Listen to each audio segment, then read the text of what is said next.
at these town halls that you're having, I assume that you're not getting the same boos and jeers that Mike Flood just got. But what are they telling you?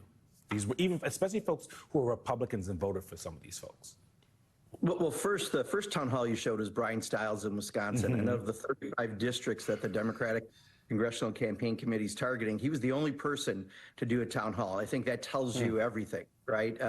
If this was really a good law, the big ugly law, you would want to get on your rooftop and scream about it because you want to let everyone know what you did for them. Instead, they're all hiding in their basements, and the few who are brave enough to come above ground and do a town hall are getting reactions just like that because people are getting what's in this bill. You're taking away health care from millions and millions of people. You're taking away food assistance from kids, education funding from kids, and at the same time, you're going to add trillions of dollars to the deficit to provide tax breaks for Elon Musk and Donald Trump.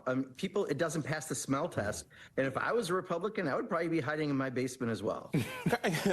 Congressman Pocan, you're not hiding in your basement. You are doing town halls in your district. You're doing town halls in Republican districts. I'm just curious, are you hearing any difference in the concerns that you're hearing from your constituents and the constituents in red districts?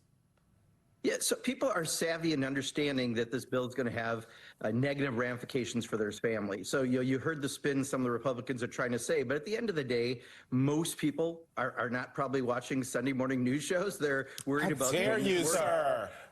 My apologies. They're not watching shows. Do they pay their mortgage or rent? Yeah. Do they afford their groceries? Do they have health care for their family?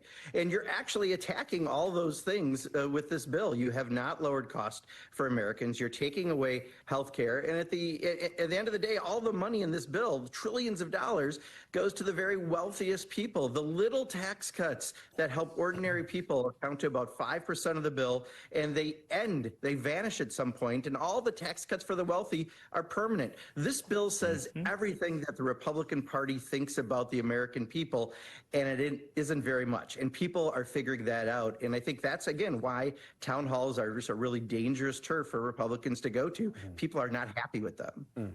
Congressman, Politico recently wrote a story. The headline is, "Furious voters are flooding lawmakers' town halls. Republicans aren't worried." Many Republicans are dismissing the outbursts, concluding that they have been choreographed by Democrats and groups aligned with them and do not reflect genuine voter sentiment. Some, including Trump, have claimed without evidence that paid protesters are responsible. Something that Jennifer Palmieri, who is on this network a lot, worked for Obama, Clinton, Harris. She's worked for them all on the Democratic side. What she said recently to me was that even if these folks are being organized by Democrats, not paid, but organized by Democrats, that shows that Democrats in Wisconsin, for example, are on their game. And that tells you something else. So either way, it's good for Democrats. What are you hearing from Republicans, your Republican colleagues? Are they as nonplussed as they are pretending to be to us? No, I mean, they're nervous. So the last town hall I did a week ago was in Prairie du Chien, Wisconsin, population about 5,000. It's where Derek Van Orden lives, the person who represents the district. He couldn't come 5 minutes down the road to show up to listen to his constituents. But what's been his response? He's been posting pictures of naked men holding sex toys and saying that they're me.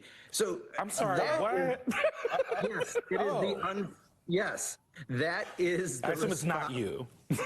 Yeah, you categorically deny this, sir.